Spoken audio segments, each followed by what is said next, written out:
Bien sûr, de crypto, les infos crypto pour ceux qui n'ont pas le temps, le BTC, les cryptos qui reculent les gars ce matin, mais aujourd'hui ça va être une vidéo très particulière, on va faire comme d'habitude, on va balayer la map, on va regarder tout ce qui se passe en daily et d'un point de vue macro, ou en tout cas pour du court moyen terme, et aujourd'hui je vais vous parler du scalping, donc une méthode de trading très intéressante et très épuisante, mais en tout cas ça permet d'avoir des performances assez importantes dès qu'on est très concentré. Je vais vous montrer ça ce matin parce que je sais qu'il y en a énormément qui me demandent de savoir comment ça se passe pour les signaux, quand est-ce qu'il faut rentrer, etc.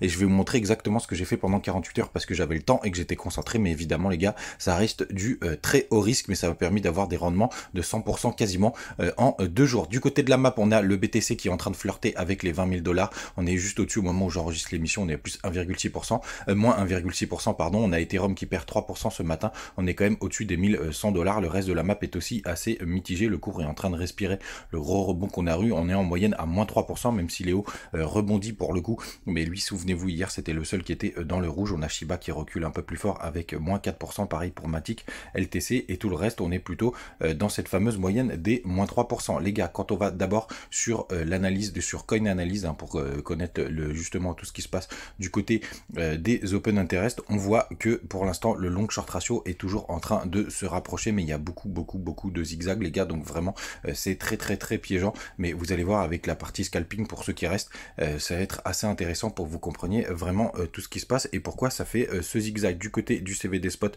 on a beaucoup plus d'achats, donc ça c'est plutôt une bonne nouvelle, ça veut dire qu'on accompagne les mouvements à la hausse. Du côté des options, ce que c'est en train de nous dire, c'est on devrait rester aux alentours des 20 000 $, donc c'est moins 18, donc c'est moins 2, souvenez-vous il y a à peu près une tolérance de 2 000 $ à la hausse ou à la baisse, donc c'est entre 18 000 et 22 000 $ et c'est assez cohérent, et pour le coup ce serait le cas jusqu'à je crois jusqu'à au 15 juillet.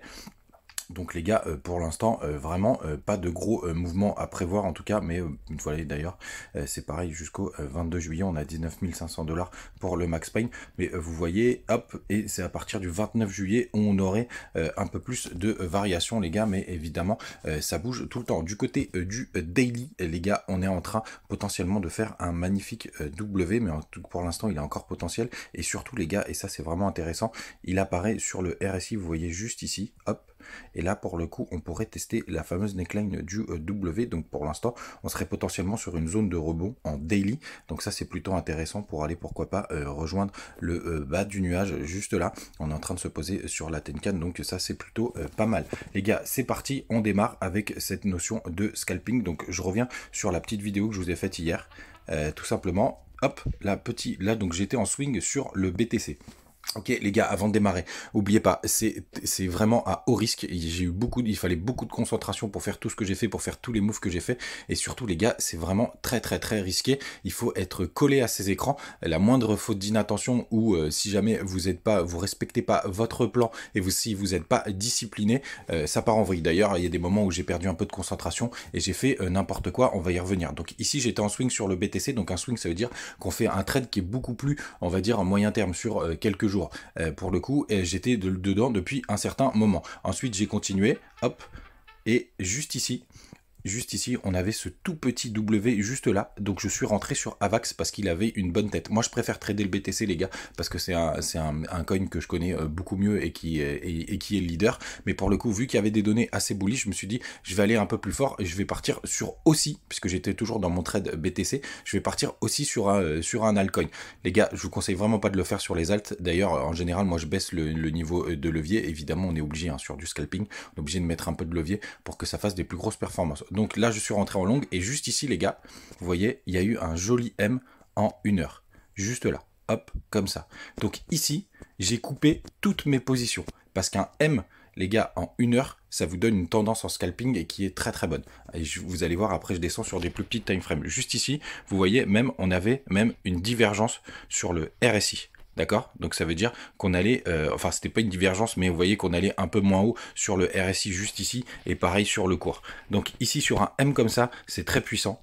Je suis sorti. Je suis même rentré en short sur le BTC. D'accord? Ce short, je l'ai pris jusqu'ici. Ici, pardon, je me suis déconcentré. Cette déconcentration ici, ça m'a fait, et je vous le dis d'ailleurs dans cette vidéo, cette déconcentration, pardon, elle a fait que j'ai fait un cafouillage ici. J'étais long short, je me suis pas très bien concentré. Après finalement, je suis complètement sorti. Et là, depuis, j'étais en longue sur le BTC. Donc j'étais à plus 80%. À ce moment-là, ici, je vais remonter sur la price action, juste là. À ce moment-là, ici, il y a eu un joli M. C'est ici aussi que je suis sorti. Tout simplement parce que vous aviez encore un M qui s'était formé. Donc là, c'est le fameux cafouillage. Donc là, ici, je suis re-rentré en trade sur ce W juste là. Vous voyez comme il est beau ce W. Hop. Et je suis parti en longue, en longue, en longue. Ici, j'ai monté mes stops au fil de l'eau, à chaque fois. Dès qu'il y avait une petite bougie rouge, vous voyez, ici, je mettais mon stop juste en dessous de cette petite bougie. Et je le montais, je le montais. Comme ça, mon trade, il était forcément gagnant. Évidemment, les gars, j'étais encore arrivé sur les écrans. Juste ici, j'ai fini par monter mon stop. Je me suis fait prendre mon stop juste ici. Donc, je suis sorti du trade. Donc, j'allais potentiellement rater toute cette hausse. C'est pas grave, je suis re-rentré ici à la cassure de cette bougie. Juste là.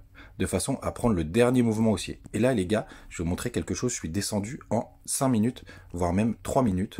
Et là, je vais vous montrer parce que je discutais avec un pote.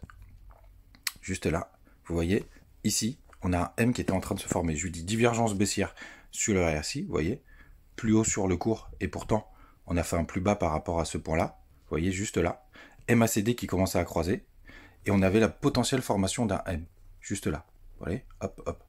Donc à la cassure de ce M, ce que j'avais prévu, c'est de rentrer. Je vous passe les conversations. Si on casse les 20 550, je rentre en short. Il s'est foutu de ma gueule parce que j'étais en 5 minutes, mais c'est ça le scalping. Et là, à 22h41, je lui dis, hop, je rentre en short. Donc je suis rentré en short.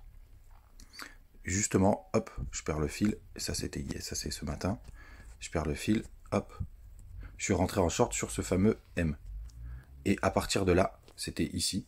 Exactement, là je suis en 15 minutes, donc on voit moins bien. En 5 minutes, on va voir. J'espère que vous me suivez encore, les gars. Hop, sur ce petit M, je suis rentré en short. Et ici, on a atteint, là j'ai tracé mon Fibo, ici j'ai hésité. Après, on a cassé un peu plus bas, donc là il y avait les 0,382, donc c'était une très très bonne zone de rebond, vous voyez, de tout ce dernier mouvement. Et donc là je suis rentré, je suis sorti, j'ai coupé et je suis re-rentré en longue, parce qu'il y avait des petits W sur le RSI, etc. Et là je suis reparti, mais je suis allé me coucher les gars, tout simplement. Donc j'ai baissé mon stop, parce que je me suis dit peut-être que le marché asiatique va être bullish, mais je me suis fait prendre mon stop juste ici, vous voyez, hop. Et ça c'était pendant la nuit, donc après il y a eu le price toute la nuit. Et vous voyez, là ce matin je regardais, il y avait un petit short à prendre juste ici parce qu'on a cassé le M en 5 minutes. Pareil, vous descendez les stops, et vous voyez, là on a des bend trendline qui se forment. Voilà les gars, encore une fois, moi j'ai fait un peu moins de 100% du coup avec tous ces mouvements parce que je me suis fait prendre mon stop ici, mais ça reste, il faut vraiment être très concentré. Vous voyez, ce matin, j'ai vraiment pas le temps, donc je pourrais pas regarder, je pourrais pas le faire encore aujourd'hui, mais vous avez de la psychologie du scalping et vous avez vu à quel point je suis rentré sorti avec des indicateurs très clairs et très précis, hein, mais ça suffit d'avoir le RSI, le MACD et d'avoir des petits mouvements sur le cours, mais vous voyez, c'est très épuisant, c'est très violent, donc n'hésitez pas à, si vous le faites, surtout mettez des toutes petites sommes, mettez 10 balles, ça suffit largement pour s'amuser si vous avez la possibilité de le faire, mais ne mettez pas surtout des grosses sommes les gars, sinon vous allez vraiment souffrir, parce qu'en général le cours c'est vraiment pour vous défoncer qui fait ça. Pour info, moi j'ai fait ça sur des leviers 10 les gars, mais évidemment je vous le conseille pas, mais je voulais vous le montrer pour ceux, parce que j'ai eu pas mal de questions, je voulais le montrer à ceux que ça intéresse. Faites attention à vous les gars, protégez votre capital et restez bien concentré, et je le répète, ça reste quand même des solutions à haut risque et avec beaucoup de concentration et beaucoup de temps. Faites attention à vous et à demain.